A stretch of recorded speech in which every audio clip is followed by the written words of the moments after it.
This afternoon's talk, Dharma talk, is titled Retreat Practice. And I occasionally give a little talk on retreat practice because I feel that it's very important for all of us as off and on meditators, sometimes meditators, a couple times a week, maybe every day, maybe several times a day, depends. Everyone's so different, people that have jobs and other activities going on. The important thing is to spend some time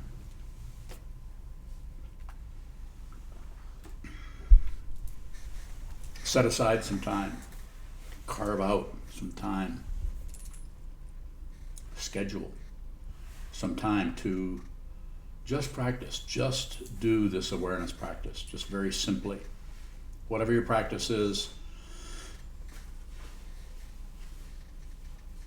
shikantaza, or any other awareness practice, whatever it is, carve out some time, set aside some time, and just do that practice. And don't evaluate. Evaluation is overrated. It's something that we do to try to navigate how and what should I or should I. I must have given meditation instruction several hundred times just in the last few years to in a group and also privately. And I'm basically saying the way it's taught here. Sit down, have all the senses open, and just observe. It's that simple. Do it a lot. You don't need to evaluate anything. Just receive. If you're receiving, you may be doing a little bit of evaluating, but not much. Just receive. Let everything come towards you. As Dogen said in the 13th century, when we go out towards the dharmas, this is delusion. When the dharmas come towards us, this is awakening.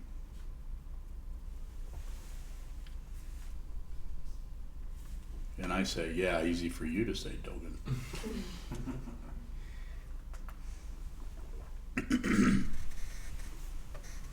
So the idea was of doing some retreat practice or retreating from our everyday busy world of earning a living, working with our family, working with our friends, however it may be, all the things that take up our time. Take some time out and just set aside the time and do it and plan it ahead. You could do it a couple months from now or a year from now even, but set aside a time, make a mark on the calendar. This is when this is going to happen. And that way, you know, if you're sincere, this is when it's going to happen. I know Itoka was sincere. That's her Dharma name.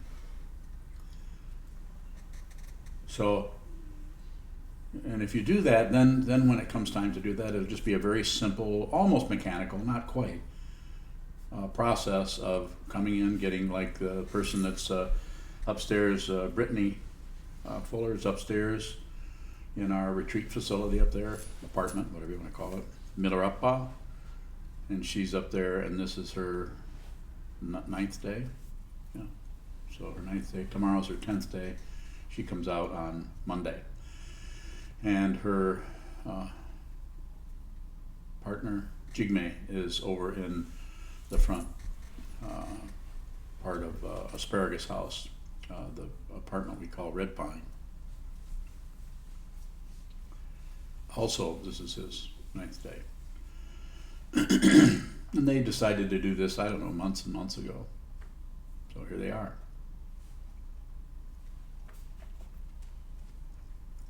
But you can also do what I call block sitting. This is something I started teaching years ago, going into prisons when running into situations where inmates, we couldn't set it up. It's the logistics of trying to set up some kind of a long period of practice in a prison is, you know, they really aren't particularly, generally speaking, aren't particularly interested in helping these people.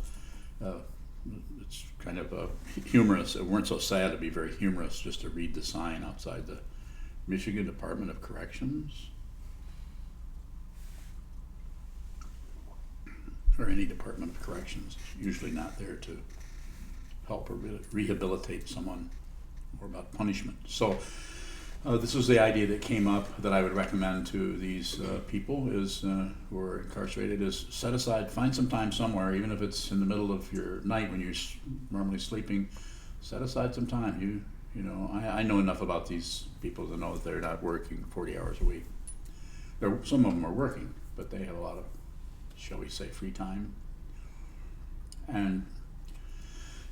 But then I've also extended that over to talking to other people, students who are here and there and don't have the time to carve out 10 days. Maybe they're in a situation where you just can't do that.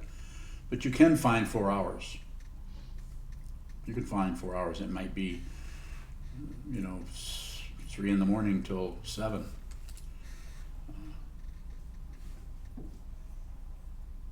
What seems to be so valuable about this is the daily practice of whether you're sitting an hour, 45 minutes or something.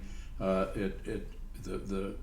sitting there, where slowly the awareness starts to get stronger and stronger, and the thought forms and so on tend to get subside somewhat if you do it enough. Especially if you don't push on them, if you don't do anything with them, they seem to run away. They almost thrive, or I guess they do thrive on any kind of pushing or pulling or ignoring. So the image I've used before, and I'll use here because I think it works well, is it's like when you sit longer than an hour, you sit a couple hours, especially if you sit 4 hours, and this ego does not want to hear this. You sit 4 hours. And it doesn't even get me anywhere. I don't even feel any better. I feel more like crap than I did when I started. I call that progress. Hold still, sit down. Ring the bell. Not yet. I'll hit it with this. Sit down. A bell, a water glass, anything, but it has to start with a sound. Start meditating. 4 hours later, stop meditating. That's simple. And the way I like to say this is have a start and have a finish. Have a start and a finish. So when you do the start with your sense fields, you use your sense of sound, your sense of movement, and you actually start this, then it takes it includes all of the senses when you're doing that. You're hearing this happen, you're striking the bell, you're seeing the bell being struck. Probably can't smell it or taste it, but that's somehow included. Everything is included. And so when you do that, then whatever happens in that 4 hour period is still your meditation. So stay away from the right and wrong part. If you want right and wrong, I can tell you what it is right now. If you don't meditate, that's wrong. If you meditate, that's right. Okay, write that down in your notebook. That's all you need to know. That's all you need. Just enough to let's train the mind. Let's train the mind. And training the mind is really, I'm very tempted to swear here, but I can't because somebody out there might get upset on YouTube. No. But I want to say, what was I going to say? If you said it, it doesn't count because you were just in the audience. No. So,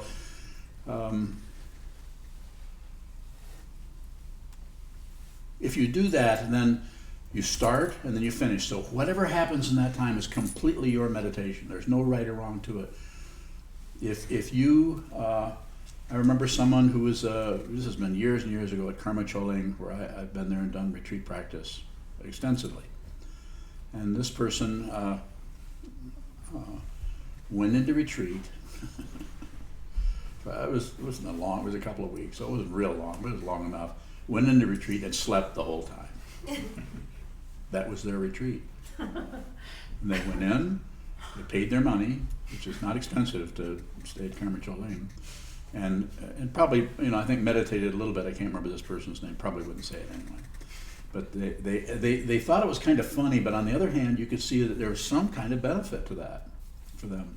or some kind of understanding about how their mind worked and what a, not to judge, idiot they were, about wasting their mind. They could have done that at home. They could have just been home and not meditated and not paid all that money to Kermit Choling.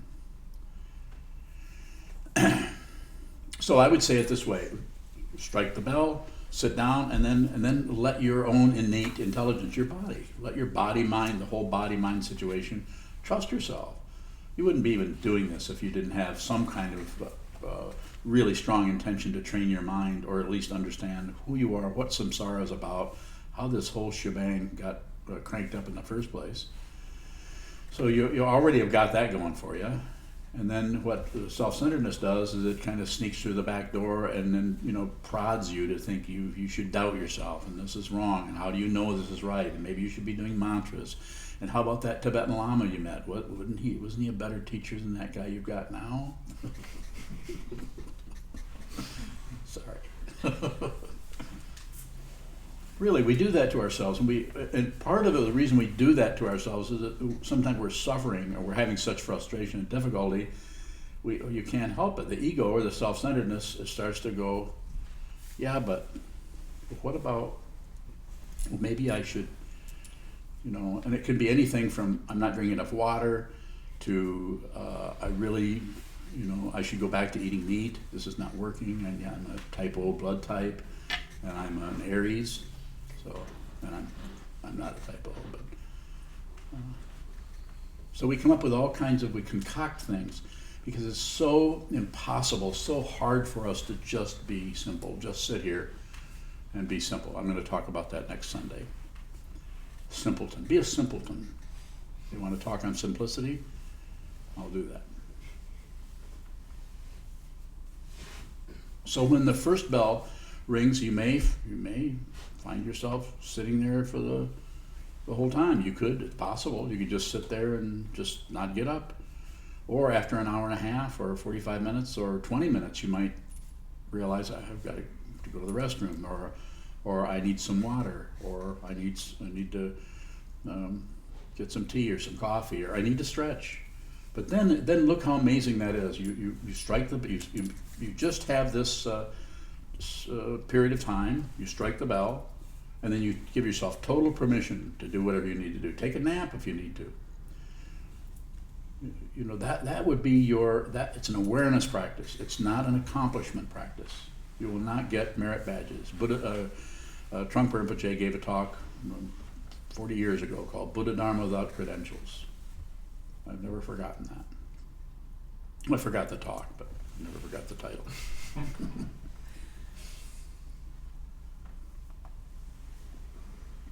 So in other words, awaken truth with no proof. Awaken truth with no validation of anything. You're not going to get any validation.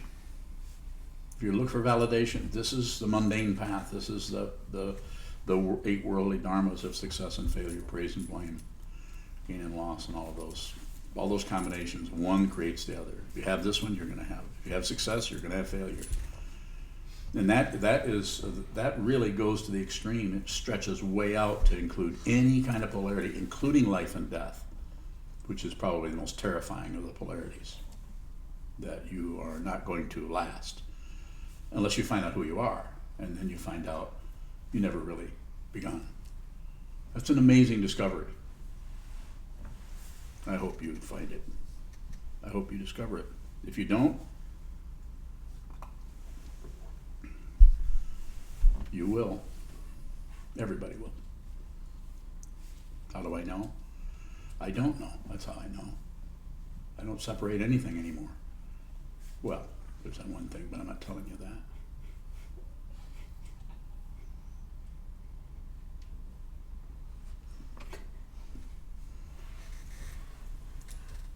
Do you have any questions? Sir? How does a form help to train the mind? Very good question.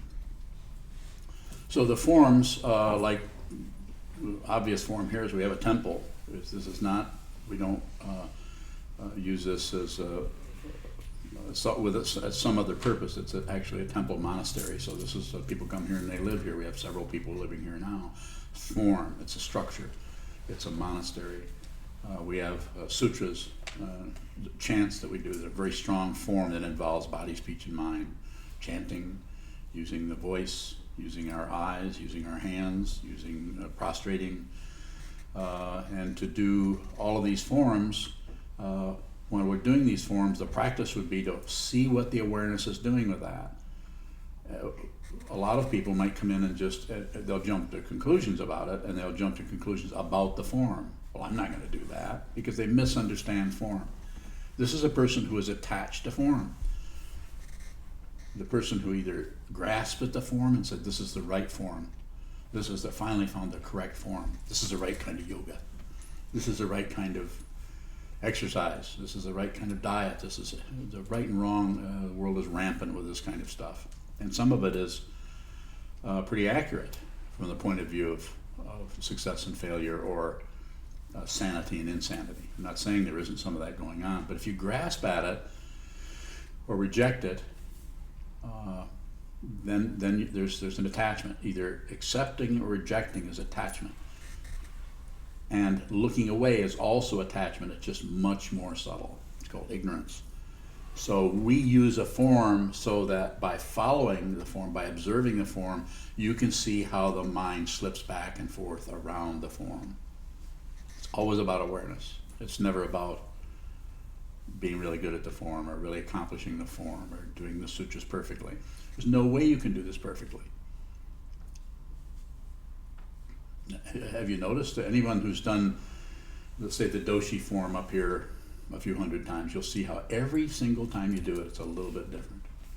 If you start to get a little bit confident about it being perfect, the next thing you know, when you go to wave the incense out, it breaks. And then everybody starts laughing at you in the background. Actually, they don't say anything, which is even worse. Because then you're like, but then you'll hear the person who does that say, oops.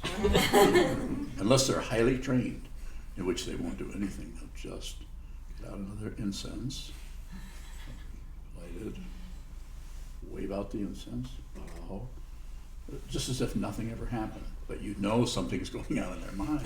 They're thinking, I wonder if anybody's watching me. And we have, of course, incense burns all over the place here. So form is about awareness. It's not about right or wrong. It's about using a particular form to actually see what the awareness does by actually bringing the awareness into a form like in the Tibetan tradition. There's a really powerful forms of mantra practice, saying the same thing over and over and over again, hundreds of thousands of times, visualizing the same thing over and over and over, having the visualization doing different things. That it might be things, mantras rotating in the heart centers of various of your chakras, or the deity in each one. It's just, outlandish. It's so complicated. But by doing that, you see you'll notice that you'll be doing that, and you'll still daydream about what you're going to put in your garden this spring. And seeing the mind's ability to follow a form and still plan for some other mundane thing is an astonishing thing to realize. It's astonishing in the sense that you realize there's really nobody doing any of this. There's no solid being doing anything. The only way you'll discover that, well, you can discover it just by sitting down and looking at the wall, because that's also a whole lot of creation completion practice. You're creating things and they dissolve. You create things and they dissolve. Thoughts come, thoughts dissolve. Thoughts come, thoughts go. What doesn't change? Find out.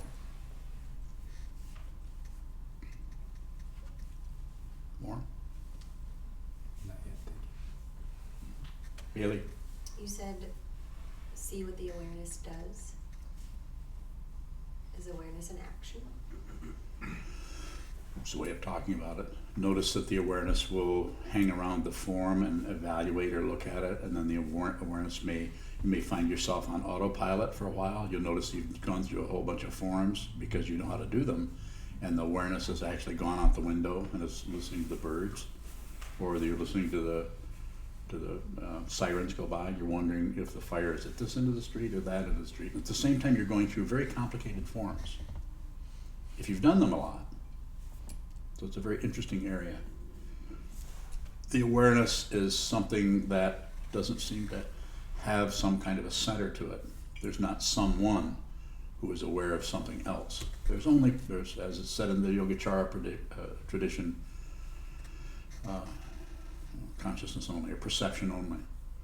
It's just a perception. There's no thing being perceived, and there's no one perceiving anything. Can awareness be manipulated? How so?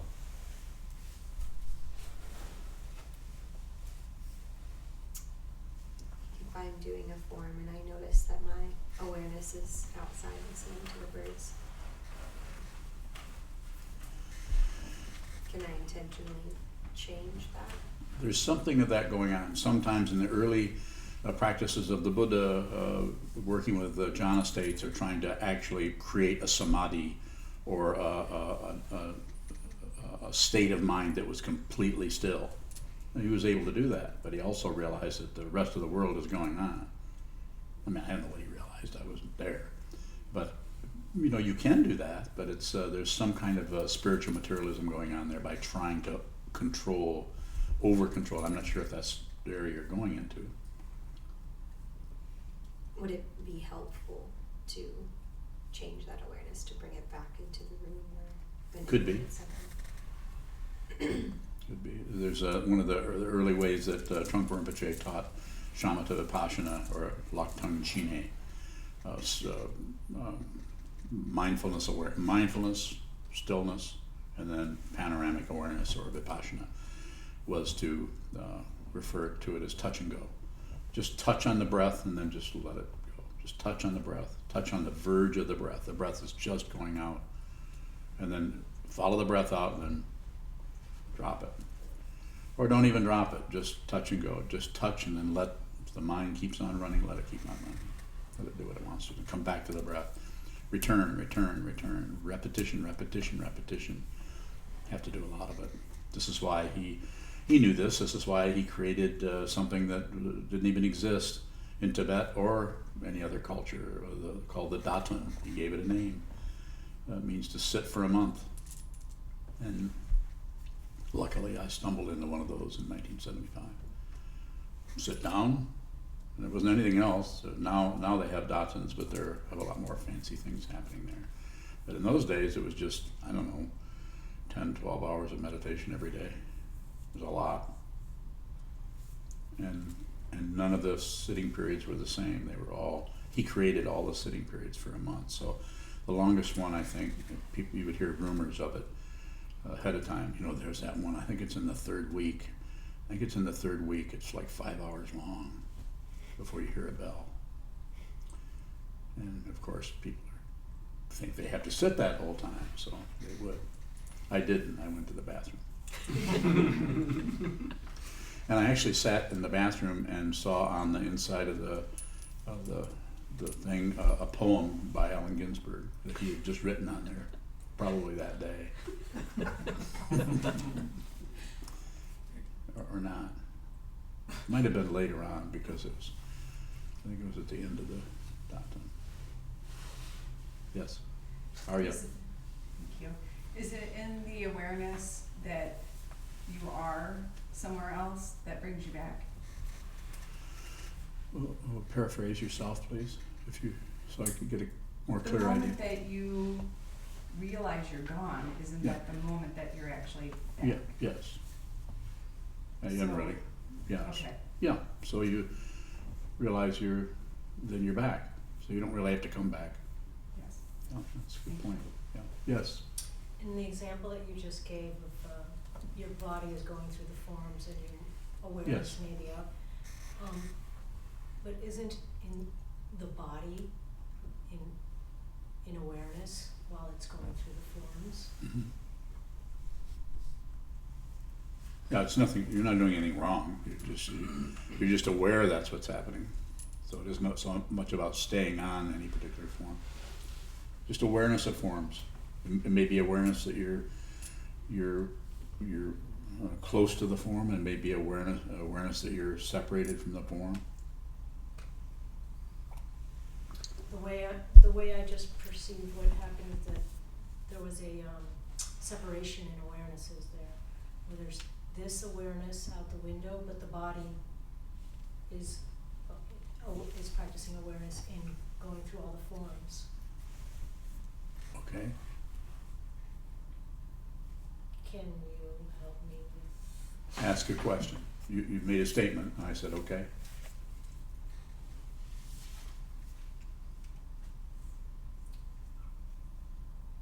Is there only one awareness?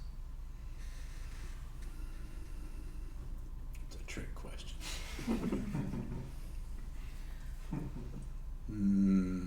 If I say yes, what will you say?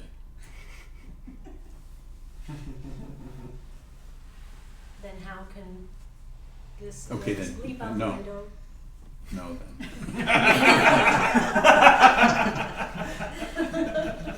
Then, Yes, okay, another question about this. certainly. It seems like there's a sense of forgetting oneself for awareness when awareness comes. So in those moments where, how do you know those moments where it appears that the awareness is gone is not forgetting oneself and being aware?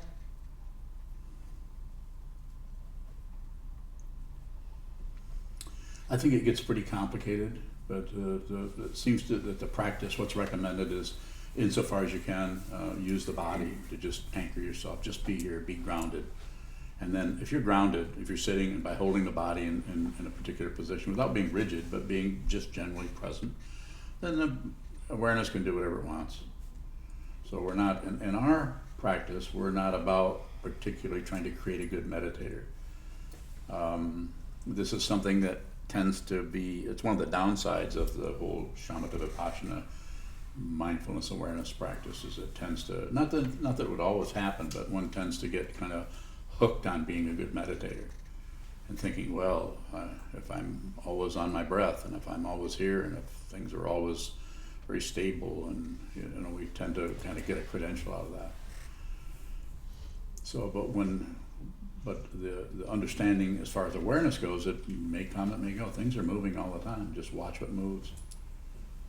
And eventually the understanding of what it is that seems to be a witness starts to show up more clearly with each person. And it seems to be so different with each. So it's difficult to get like a blanket teaching. That's why it seems to be good also to talk to your teacher about what's going on, because each person is incredibly different in the sense they're going through different combinations of karma, causes, and conditions. Some people have just never get angry about anything, hardly. And other people are just stoked all the time. They're just like, frustrated about something. And then others are always feeling like don't quite get anything, they don't quite get it. And we tend to, give ourselves such a hard time.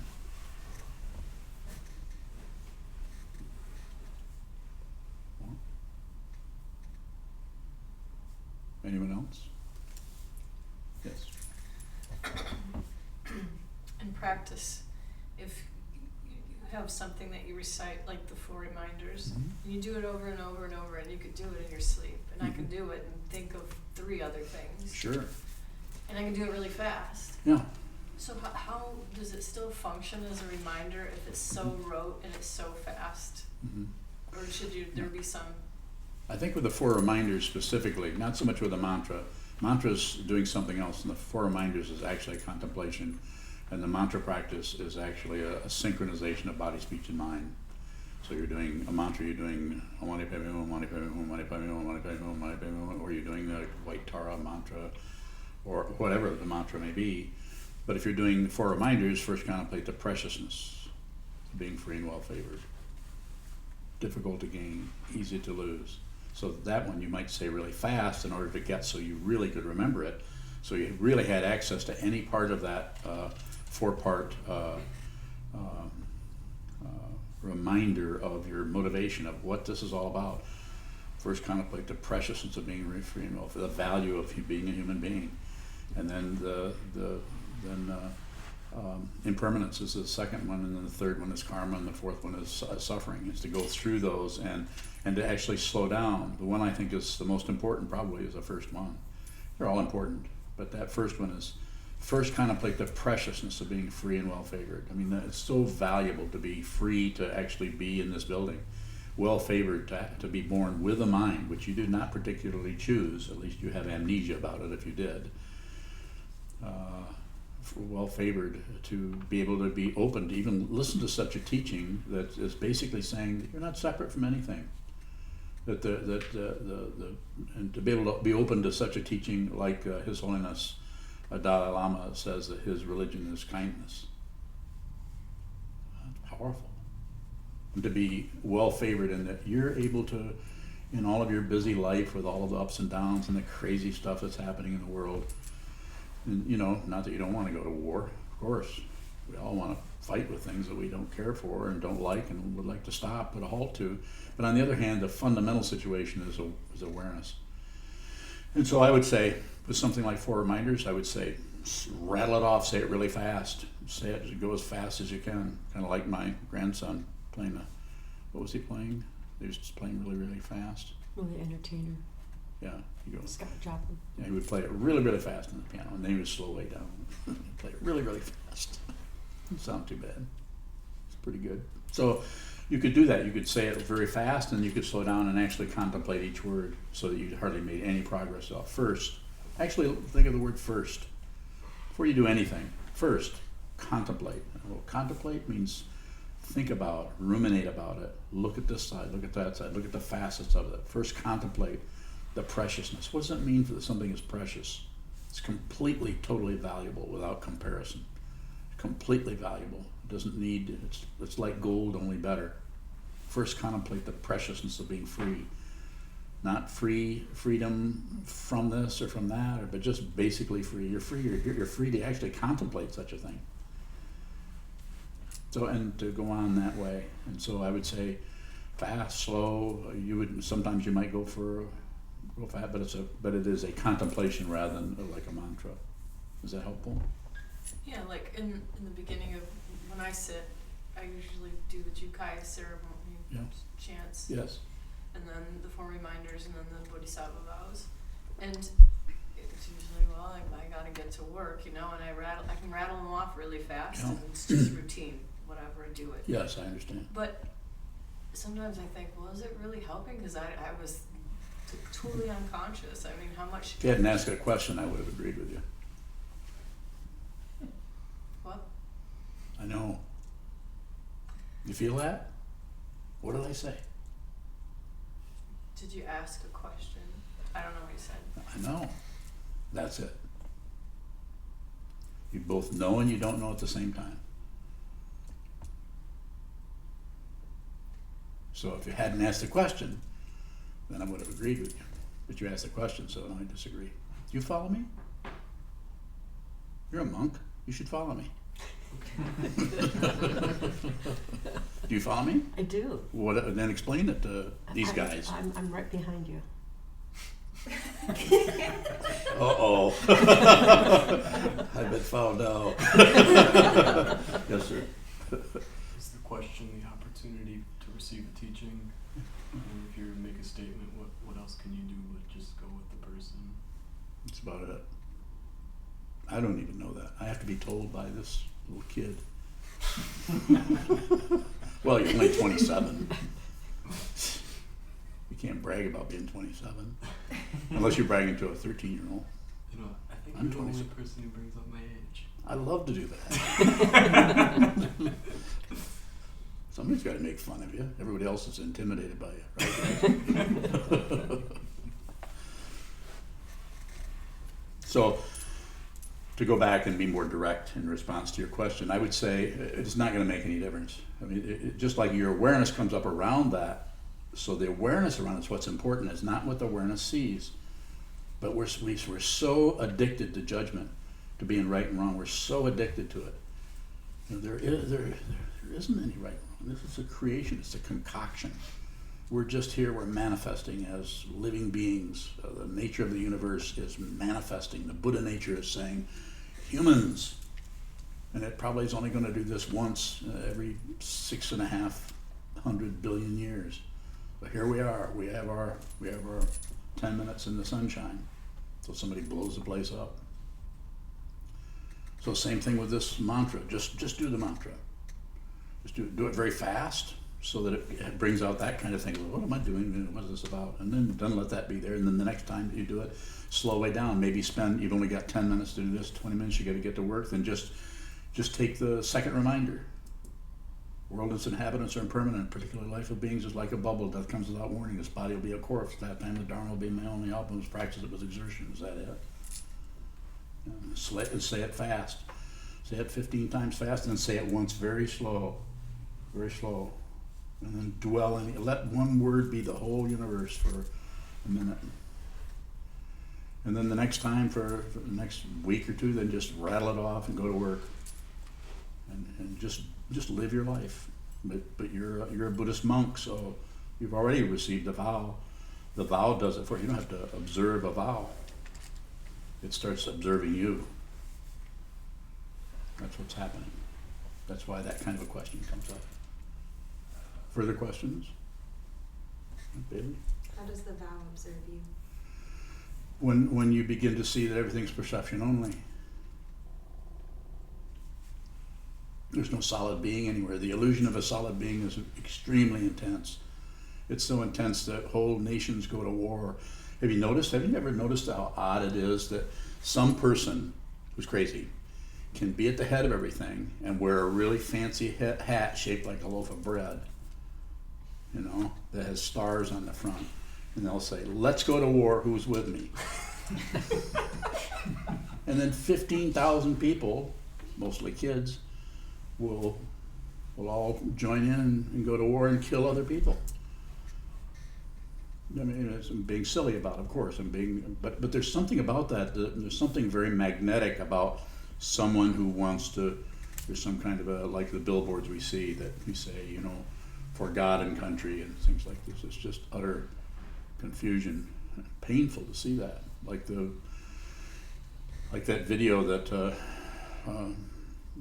called "Eye in the Sky."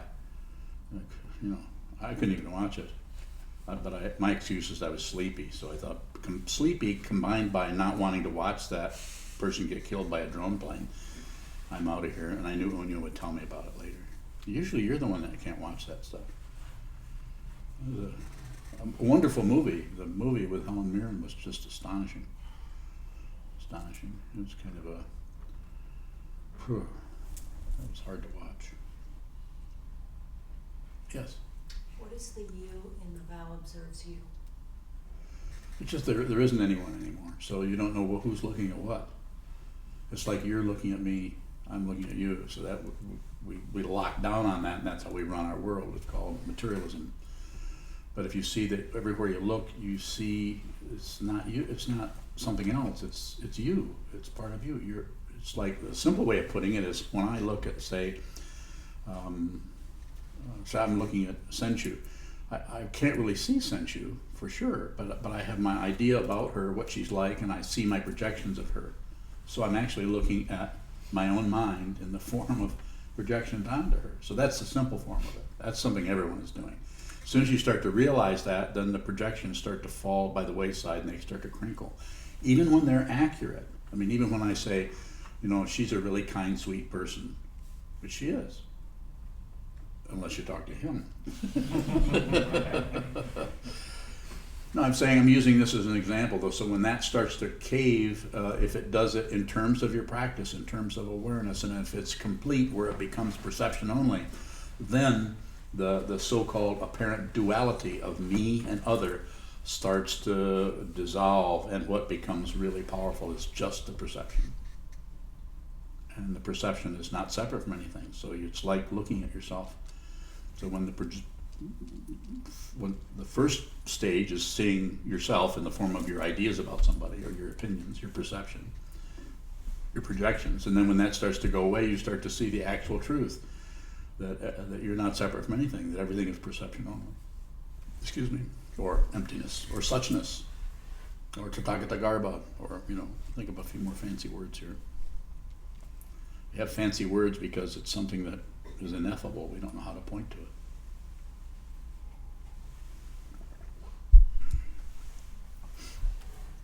Bailey? How are my projections about somebody and the actuality of that person not separate?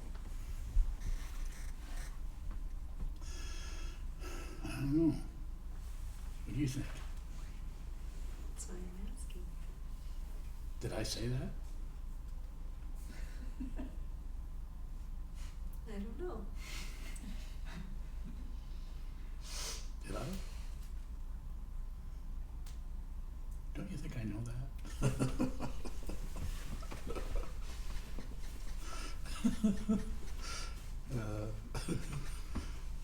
That's a good one. You got me.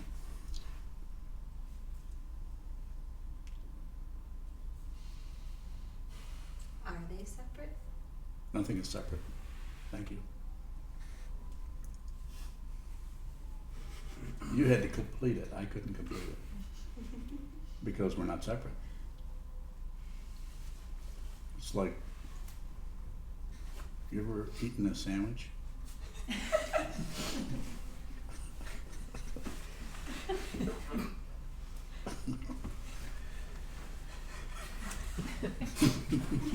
That was creepy.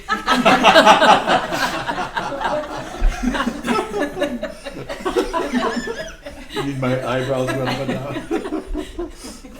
I've been working on that. What I really tried to do is most of my kids can all move one eyebrow at a time. Can you do that? Do that. Yeah, I can't do that. So can you do it? Yeah, you can. That's creepy. I learned it from you. Did ya? The creepy part. Oh, the creepy part.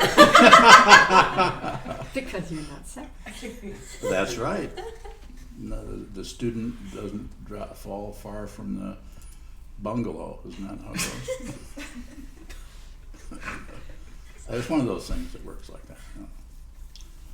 Further questions that are easy? Sheldon and Concha wants to know if you remember the poem by Allen Ginsberg. If I remember the poem by Allen? On the side of the bathroom wall.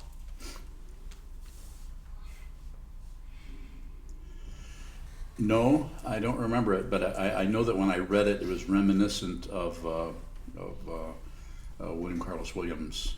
Very simple. William Carlos Williams was a great poet who said basically no ideas but in things. So he was very much about writing about stuff. The white chickens. So much depends on the white chickens that are. I don't remember that one either.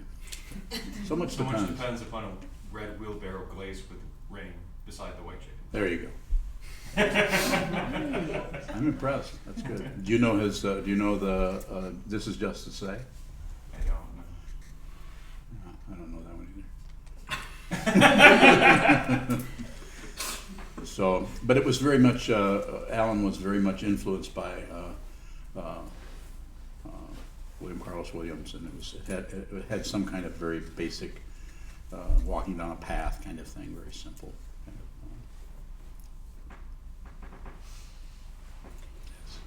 Regarding retreat practice, Yes. I know you've been on any number of retreats of differing lengths, and the one you generally recommend here is a 10-day. Mm-hmm.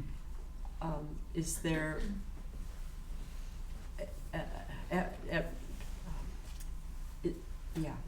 is there a benefit for a longer retreat, like you went on a 2-month retreat once? Yeah, but I would say it's different for each person. I would say several 10-day retreats would be helpful, one 10-day, and then maybe look at that, and then possibly do 2 weeks or 3 weeks or something maybe. And over any particular span of time? I think it's very personal.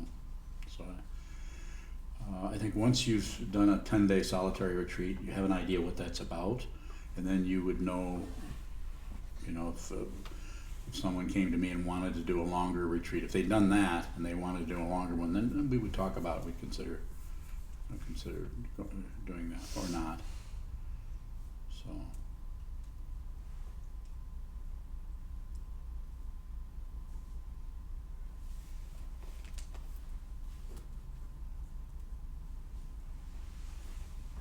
Further questions about anything about retreat practice or anything else for that matter?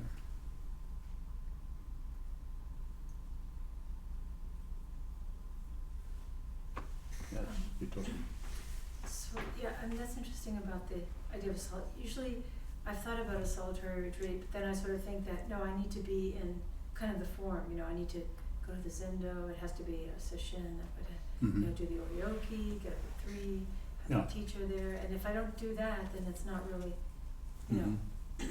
What's your question? Well, so my question is like, do you think that there's value in just like basically having just a solitary retreat without those forms? Or? Yes. Okay. You'd still have some forums if there's several people. Some. Yeah, we'd still, then we would talk, I would talk to each person as, the 2 people who are in retreat right now, Brittany and Jigme, are doing different forms, but it's based on talking to them about it and seeing, you know, working with them rather than saying this is your form and everybody's doing the same thing. Everybody here that's been in solitary retreat we've talked about what forms are going to work, and everyone's done something, as I remember, quite a bit different. But it's based on that particular person's, and this comes out of the Tibetan tradition. The Zen tradition, there's not a solitary retreat. It's not that people in ancient China and Japan didn't go into retreat, but there's no, most of the practice is done as sesshin in a group, as you know, and so there's lots of strong forms around. But it seems to be very helpful to be all by yourself and to just deal with your own, so you have nobody's looking at you. You're, you know, as Suzuki Roshi said, I think in Zen Mind Beginner's Mind, if someone is watching you, you can hide from them. But if no one is watching you, you can't hide from yourself. So there's really something to that. If you're totally alone, eventually awareness will start to watch you. You'll start to become kind of transcendently self-conscious. Do you, Yeah. Is that what you do with your students? You recommend that they go on solitary retreats a lot? Is that a big part of the practice here? Well, it depends on the person. Some people I recommend a practice residency because I think that person should be more involved in the sangha situation.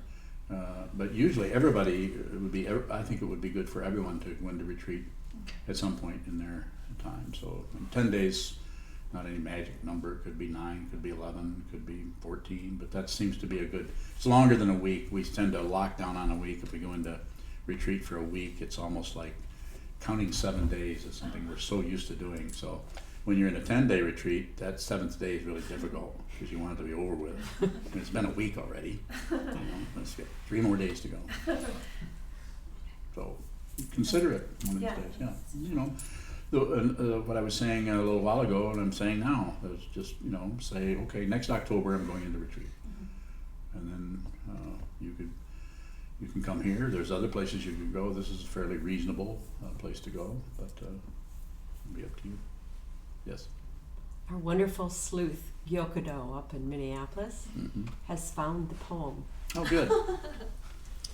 Here it is. This is just to say I have eaten the plums that were in the icebox, and which you were probably saving for breakfast. Forgive me, they were delicious, so sweet and so cold. Yeah. That's a really powerful word combination. Yeah. I also highly recommend The Wasteland by T.S. Eliot. Read that 30 or 40 times and see if you can think straight afterwards. It was an amazing ability to seduce your intellectual mind into actually going in a way that is completely unpredictable. The Wasteland especially does that. Any other questions for the elderly?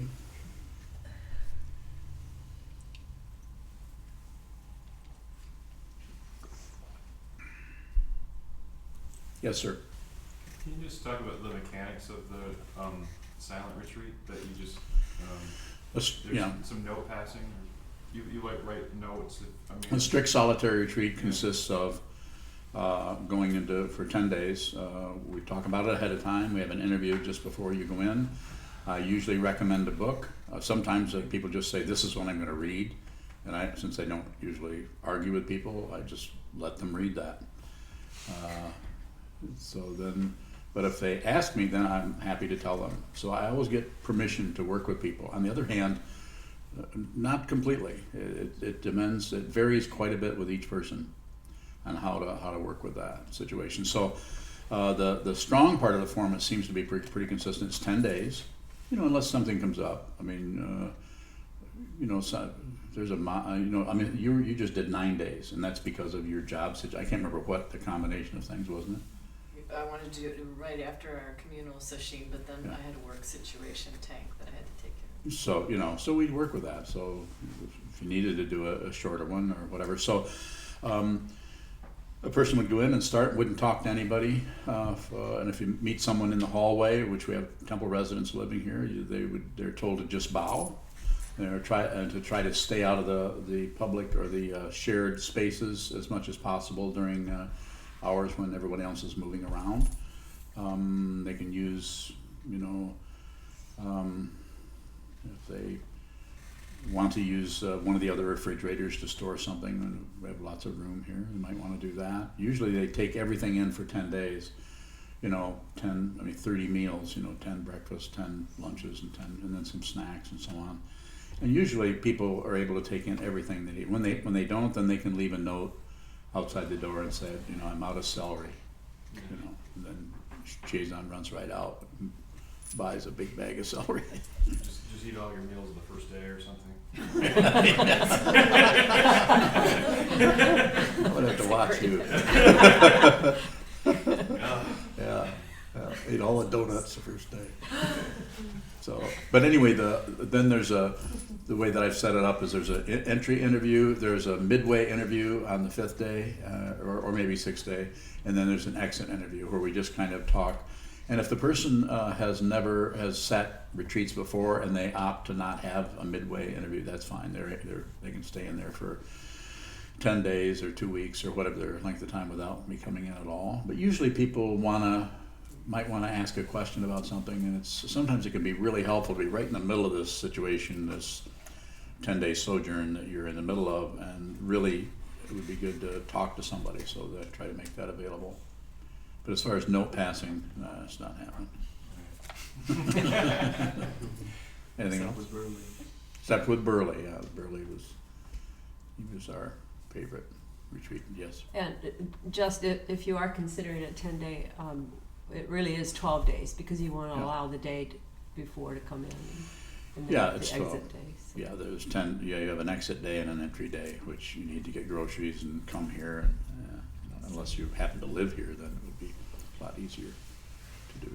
And then, and you wouldn't have, I don't have a bunch of children come here. They're adults, so I trust people to, if you have an iPad, leave it under your bed. I mean, you can take it in with you, but don't use it. And if you have a cell phone, just don't use it for anything other than to communicate with me, or with Unyo, if it's depending on what it is, or Chazon, depending on what the setup is. I'm out of this or I'm out of that. Like just Brittany and Jigme, not to pick on those guys, but I think I will. They can't see this because they're in retreat. They have a water filter situation, pretty sophisticated water filter situation, and they didn't really work out ahead of time that they weren't going to be able to, kind of hang out with each other. They're not supposed to talk to each other at all. So I had to. I didn't have to, but I went out and bought some water jugs and got them to fill all of them up, and then Shoka took them to her door, knocked on the door, and so they didn't have any excuse to talk to each other. It's pretty clever, but they didn't get away with it. And I think that water filter, they said they were going to leave it behind so we can use it and see if it's habit forming.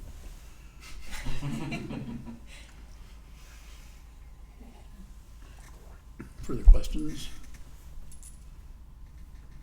So is it time to do something else? Almost time for orioki. Orioki? Three bowl, 2 bowl meal? 3. 3?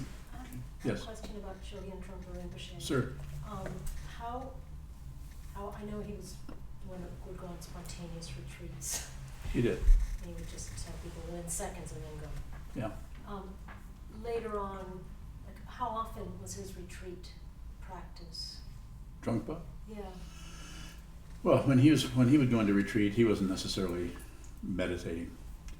He could have been writing. He could have been doing almost anything. He wasn't necessarily doing that. So, but they were anywhere. I mean, he went to India and he was there for a year or something like that, and we called it his retreat. So it wasn't like us going. When we go into retreat, we do a particular practice. When he ran it, this is somebody who was a tulku, who was born in the monastery and had completed all of the Nundro practices and creation completion stages of Vajrayogini and Chakrasambhara, which is really a lot of practice by the time he was 18. So he's done a lot of practice. But they don't do anything in a monastery but practice all the time. Well, we don't practice all the time here, but quite a bit. So I don't know. It'd be an interesting thing to ask someone who was his Kusang, or somebody who was right with him all the time, like Dr. Levy or somebody who traveled around with him. Then you'd have an idea of how he spent his days. Drinking, smoking cigarettes. Well, I'm reading now The Born in Tibet, and I know that in the middle of his trek through, Yeah. Escaping Tibet, Yeah, I went into a tent. just went to like 2 weeks. Yeah, 2 weeks. That always kind of amazed me. Here he is, they're trying to get away from the Chinese communists, and instead of just going like crazy to get out of there, he sets up a tent and goes into retreat for 2 weeks, and the people that are traveling with him just get to kind of hang out there and wait for him to come out of retreat. I think there was a bear came up next to his tent at night, wasn't it a bear? Yeah, that's what I remember. Yeah, it scared him probably. He heard the noise. Yeah. The next day they came and said, "There's bears out here," and he looked at his tent and there were tracks all around. Yeah, but the bear didn't dare mess with him. No, he didn't. No. So, further questions? Thank you. Thank you.